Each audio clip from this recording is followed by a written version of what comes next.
Ana Jansen nasceu em São Luís, no Maranhão, em uma época onde a escravidão ainda imperava no Brasil. Filha de uma família de fazendeiros de café, ela cresceu rodeada pelo luxo, mas também pela crueldade que marcava a vida dos escravizados em sua propriedade.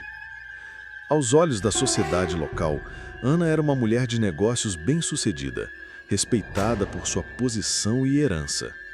No entanto, por trás de sua fachada de senhora de grande influência, estava uma mulher fria, implacável e completamente insensível às necessidades e aos direitos dos outros. Ana Jansen era conhecida por sua brutalidade com os escravos, impondo castigos terríveis a qualquer um que ousasse desobedecer suas ordens. Ela acreditava que a disciplina severa era a única maneira de manter o controle sobre a grande fazenda que herdara. Muitas histórias sobre sua crueldade corriam pelos corredores das casas vizinhas e as pessoas falavam em sussurros, temendo sua presença e os rumores sobre seu comportamento.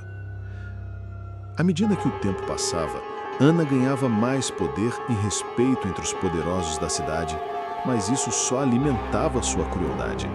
Ela não conhecia limites para suas ações, nem compaixão para com os outros. Seus atos de crueldade foram crescendo até que uma tragédia assolou sua vida e lhe trouxe uma inesperada consequência. Após anos de domínio sobre sua fazenda, Ana Jansen morreu em circunstâncias misteriosas. Ela foi encontrada em sua carruagem, solitária, com uma expressão de terror em seu rosto.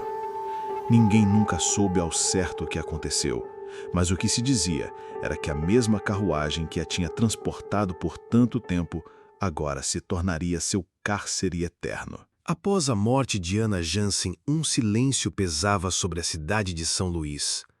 Por muitos anos, sua memória e o terror que ela causava desapareceram. Mas logo, histórias começaram a circular sobre algo mais sombrio que surgira após seu falecimento. Moradores da cidade começaram a relatar avistamentos da carruagem de Ana Jansen à noite, percorrendo as ruas desertas da cidade, sem cavalo, sem condutor, mas com o brilho de suas rodas vermelhas como sangue.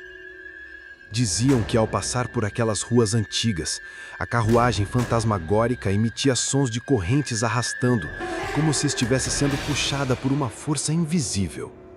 Alguns juravam ouvir o som de passos apressados, como se Ana Jansen estivesse ali, de alguma forma, viva, com a mesma determinação e crueldade de quando estava entre os vivos. Outros ainda relatavam ver figuras de escravos em sua forma espectral, seguindo a carruagem nas sombras, como se fossem condenados a servi-la por toda a eternidade. As histórias começaram a tomar força, especialmente entre aqueles que sabiam da brutalidade de Ana Jansen. Eles acreditavam que a alma da mulher estava condenada a vagar por São Luís, presa à sua própria crueldade. A carruagem, então, passou a ser vista como um símbolo de seu castigo eterno. Mas apesar dos relatos, ninguém jamais se atreveu a investigar mais a fundo ou a se aproximar dessa estranha manifestação sobrenatural. A cidade, com seu medo crescente, se dividiu entre os que acreditavam que Ana Jansen havia feito um pacto com forças sombrias e os que pensavam que a carruagem era apenas um efeito de algum fenômeno inexplicável. Mas uma coisa era certa: a carruagem de Ana Jansen continuava a percorrer as ruas da cidade, com seu mistério nunca totalmente desvendado. João era um jovem jornalista que acabara de se mudar para São Luís. Fascinado por histórias de mistérios e lendas urbanas, ele ficou imediatamente intrigado com a história da carruagem fantasmagórica de Ana Jansen. Ele já tinha ouvido falar da lenda, mas foi só quando um amigo lhe contou sobre os avistamentos recentes que João sentiu a necessidade de investigar mais a fundo. João não acreditava em fantasmas, muito menos em assombrações. Para ele, essas histórias eram apenas criações da imaginação popular, algo alimentado pela superstição. Ele decidiu ir a fundo e buscar explicações racionais. Afinal, ele sabia que havia algo mais por trás de qualquer lenda que se repetisse por tanto tempo. Talvez fosse uma história mal interpretada, ou algum tipo de fenômeno natural que criava uma ilusão.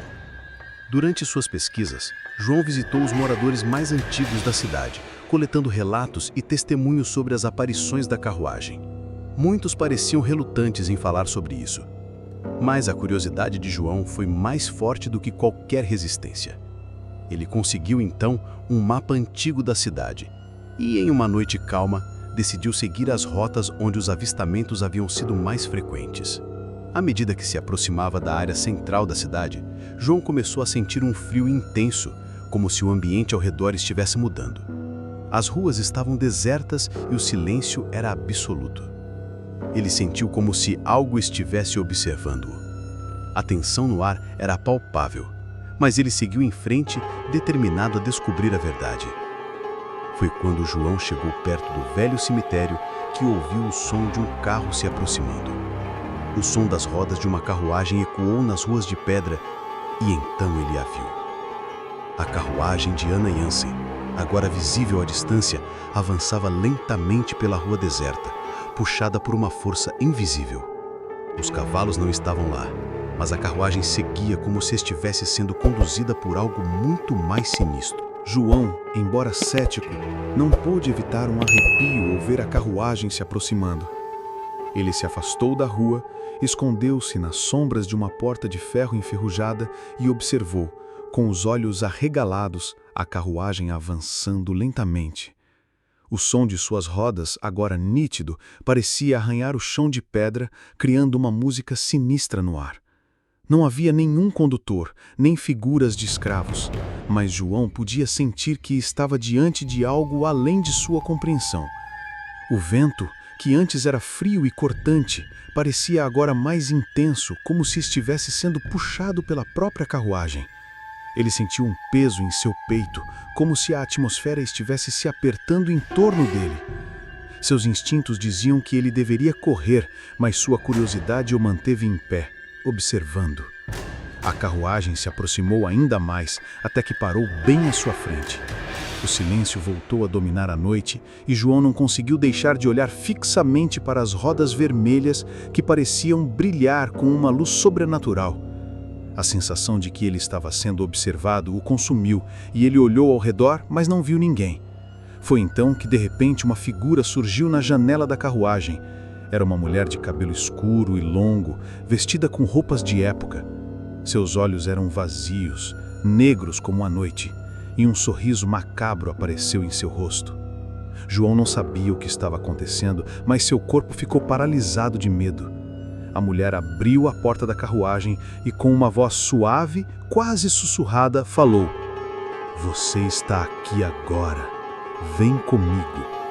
O ar ao redor de João se tornou ainda mais denso. Ele sentiu uma força invisível puxá-lo para dentro da carruagem, mas resistiu. Sua mente estava em pânico, mas algo dentro dele lhe dizia para não seguir adiante, para não ceder à tentação. Antes que pudesse se mover, a carruagem disparou pela rua, desaparecendo na escuridão, como se nunca tivesse estado ali. O som das rodas ainda ecoava em sua mente, e ele sabia que algo estava terrivelmente errado. No dia seguinte, João acordou em sua cama, ainda atordoado, e com a sensação de que tinha acabado de viver um pesadelo. No entanto, algo estava diferente. As ruas de São Luís estavam mais silenciosas do que o normal, e havia uma sensação de vazio no ar. Ele decidiu voltar ao local onde a carruagem havia desaparecido na noite anterior. Quando ele chegou à rua, onde a visão havia ocorrido, uma sensação estranha tomou conta dele. A rua parecia mais antiga. As casas estavam desmoronando e a vegetação havia tomado conta dos lugares que antes eram espaços urbanos. Ele olhou para os prédios, mas algo parecia estar fora do lugar, como se o tempo tivesse retrocedido. Foi então que ele encontrou um velho homem com roupas antigas, que parecia estar ali há muito tempo. João se aproximou dele e perguntou se sabia algo sobre a carruagem fantasmagórica. O homem olhou com olhos cansados e disse: "Você viu a carruagem, não viu? Ela leva os pecadores, aqueles que não pagaram pelo que fizeram. Anna Jansen, ela nunca deixou a cidade. Sua alma está presa e a carruagem continua a buscá-los." João, sem entender completamente, pediu mais explicações, mas o homem simplesmente sorriu e se afastou, desaparecendo na névoa que agora cobria as ruas de São Luís. Foi quando João percebeu que, de alguma forma, ele havia se tornado parte da história de Anna Jansen. Algo muito maior estava em jogo e ele precisava descobrir o verdadeiro propósito da carruagem antes que fosse tarde demais. João começou a investigar mais profundamente a história de Anna Jansen e sua ligação com a carruagem fantasmagórica. Ele procurou por registros antigos, ouvindo as histórias de moradores mais velhos que falavam com hesitação sobre a mulher que fora tão cruel com os escravos. Anna Jansen aparentemente não se arrependeu de suas ações. Na verdade, ela havia feito um pacto com as forças sombrias e isso a havia condenado à eternidade.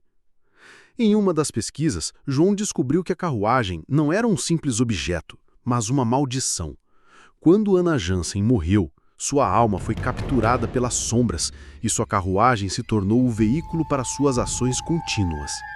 Ela deveria transportar aqueles que cometessem pecados graves, aqueles que não se arrependessem, em uma busca eterna. A carruagem se tornara uma extensão de seu próprio tormento, e Anna Jansen, com sua fúria imortal, condenava os outros a viverem o mesmo destino sombrio que ela. Mas havia um detalhe. Aqueles que realmente enfrentassem a verdade e resistissem ao chamado da carruagem poderiam, finalmente, quebrar a maldição. Mas isso exigiria um sacrifício que João não estava pronto para fazer. Naquela noite, João retornou ao local onde a carruagem apareceu. Ele sabia que, para acabar com a maldição de Anna Jansen, precisava enfrentá-la de frente. O medo ainda estava em seu coração, mas ele não podia mais fugir. Ele tinha que quebrar o ciclo. Quando a carruagem apareceu novamente, João não hesitou. Ele se posicionou no caminho dela e a encarou com coragem. A mulher apareceu na janela, e dessa vez, seu sorriso não era mais diabólico, mas triste. Ela disse: "Você está pronto para encarar a verdade?" João deu um passo à frente, com o coração acelerado, e falou: "Eu não sou seu escravo. Sua maldição acaba agora." Com essas palavras, a carruagem começou a tremer e a presença de Anna Jansen se enfraqueceu. A escuridão ao redor dela se dissipou e, com um grito final, a carruagem desapareceu. O ciclo estava quebrado. São Luís finalmente foi liberado das sombras de Anna Jansen e João se afastou, sabendo que o medo nunca mais voltaria a assombrar a cidade.